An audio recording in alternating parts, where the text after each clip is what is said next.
Hello नमस्कार दोस्तों। तो स्वागत है आप सभी का हमारे आज के इस वीडियो में। तो आज हम लोग देखेंगे बीए फर्स्ट ईयर के पेपर। पहले हम माइनर मेजर के पेपर देख चुके हैं, तो आज हम लोग देखेंगे माइनर के दोनों पेपर।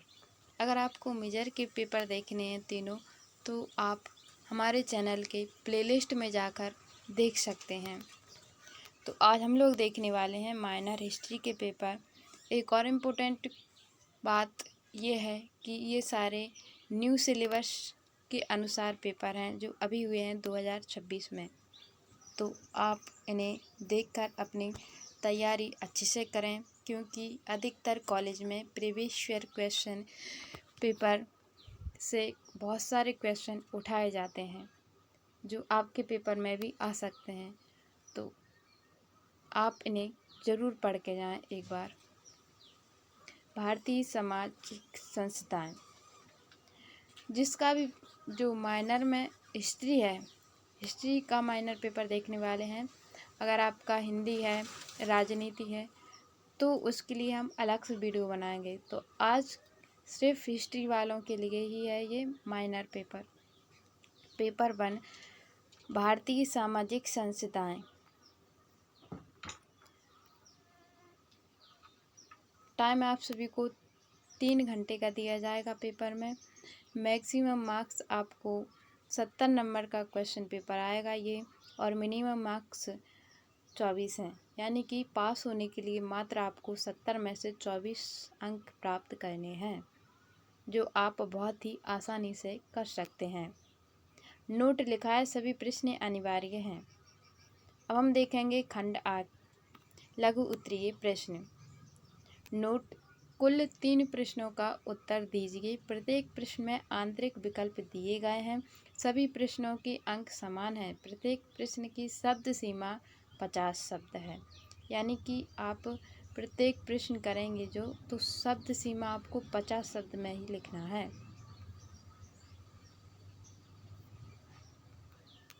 अब देखते हैं हमारे इम्पोर्टेंट क्वेश्चन की सीरीज में प्रश्न कौन कौन से हैं। मौखिक परंपरा का क्या योगदान रहा है? प्रश्न 1 है, मौखिक परंपरा का क्या योगदान रहा है? इसकी अथवा में आया था, श्रुति क्या है और इसका महत्व क्या है? प्रश्न 2 में, आश्रम व्यवस्था क्या है? इसके अथवा में था, ऋषि ऋण का क्या अर्थ तात्पर्य है? प्रश्न 3, संस्कार क्या है?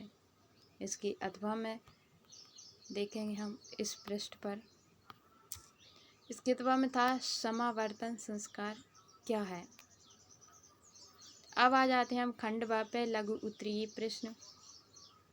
इसमें भी आपको नोट दिया है, सभी प्रश्नों का उत्तर दीजिए। सभी प्रश्नों के अंक समान हैं। प्रत्येक प्रश्न के उत्तर की शब्द सीमा 200 शब्द हैं। यानी कि आप इसे 200 शब्दों में करेंगे इसके सारे क्वेश्चन। तो प्रश्न 4 है, सनातन धर्म का क्या अर्थ है? सनातन धर्म के प्रमुख स्रोत कौन कौन से हैं? इसकी अथवा में आया था, षड दर्शन क्या है और षड दर्शन के कौन कौन से दर्शन हैं? प्रश्न 5, आश्रम व्यवस्था क्या है? विस्तार से समझाइए आश्रम व्यवस्था को। प्रश्न और 5 के अथवा में था, 4 पुरुषार्थ क्या है? चारों पुरुषार्थों में क्या संबंध है? प्रश्न 6 है, संस्कार कितने प्रकार के होते हैं? विस्तार से समझाइए। और इसके अथवा में है, संस्कारों का क्या उद्देश्य है? प्रश्न 7 बहुत अच्छा प्रश्न है, ये हमारी संस्कृति से जुड़ा हुआ। तक्षशिला विश्वविद्यालय की क्या विशेषताएं थीं? इसके अथवा में था, समावेशी शिक्षा क्या है? समावेशी शिक्षा का क्या उद्देश्य है? प्रश्न 8, परिवार की प्रकृति क्या है? इसके अथवा में है, मातृसत्तात्मक परिवार क्या होता है? इससे आगे के क्वेश्चन खंड 7 है, दीर्घ उत्तरीय प्रश्न। इसमें नोट, सभी प्रश्न अनिवार्य हैं। सभी प्रश्नों के अंक समान हैं। प्रत्येक प्रश्न के उत्तर की शब्द सीमा 500 शब्द है। शब्द सीमा पे इस बार जोर दिया गया है। इससे पहले अधिकतर शब्द सीमा पर जोर नहीं देते थे। तो आप शब्दों को ध्यान से लिखें, मतलब शब्द सीमा को ध्यान में रख कर लिखें आंसर। प्रश्न 9 है, पुराण किसे कहते हैं? पुराणों की संख्या कितनी मानी जाती है? और इसके अथवा में श्रुति का प्रमुख स्रोत कौन सा है? विस्तार से समझाइए।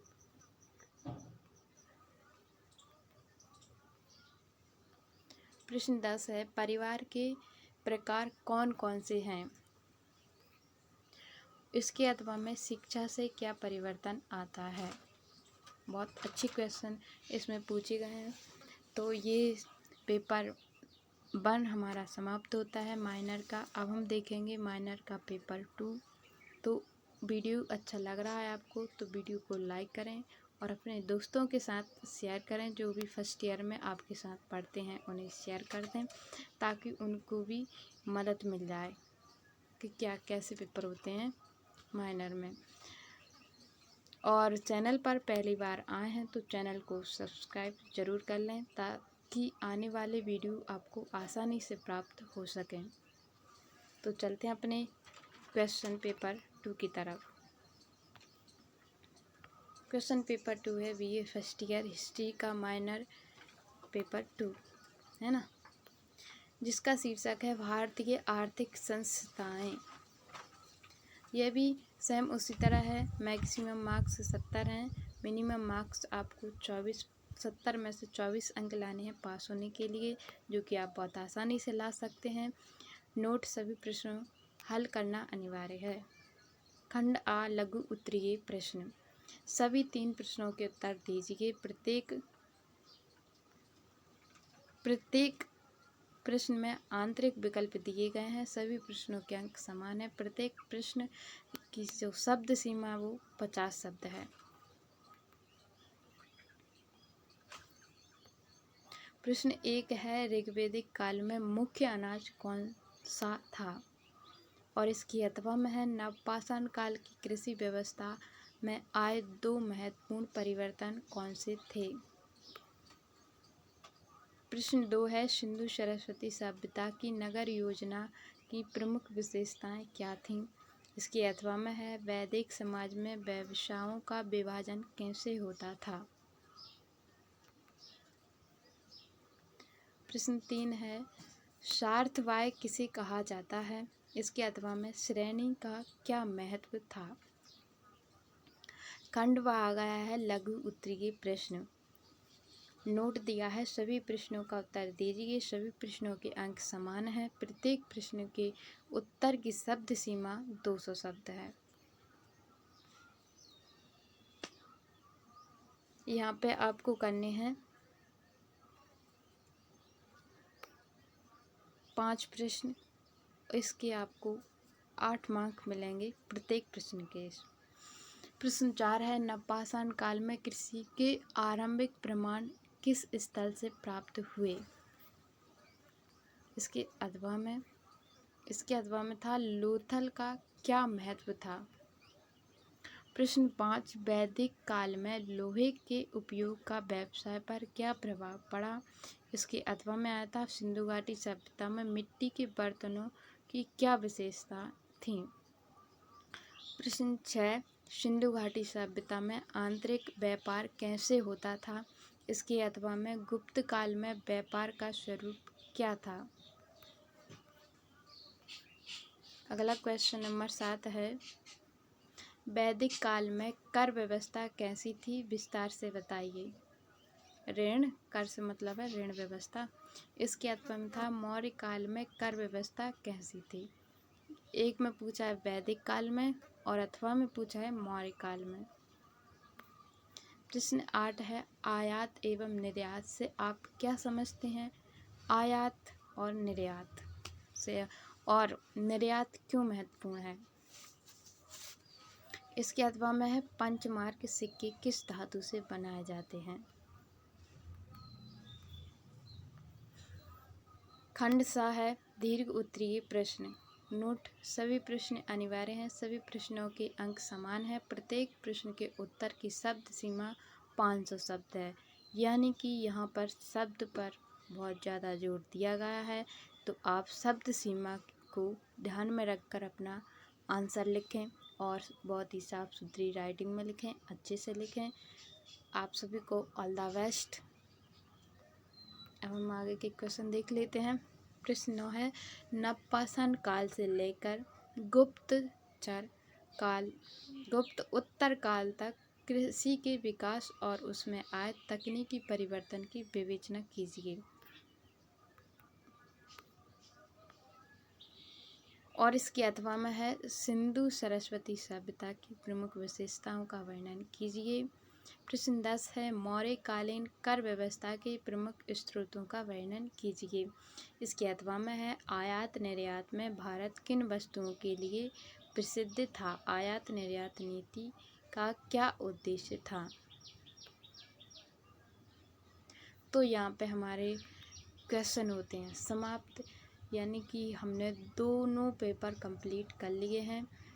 तो आप इनमें से सारे क्वेश्चन पढ़ लें और इम्पोर्टेंट क्वेश्चन के आंसर भी तैयार कर लें। और आप सभी के लिए ऑल द बेस्ट है पेपर में। वीडियो अच्छा लगा तो वीडियो को लाइक एंड दोस्तों के साथ शेयर और सब्सक्राइब करें। आप सभी का यहाँ तक वीडियो देखने के लिए बहुत बहुत धन्यवाद। मिलते हैं अगली वीडियो में, तब तक के लिए नमस्कार।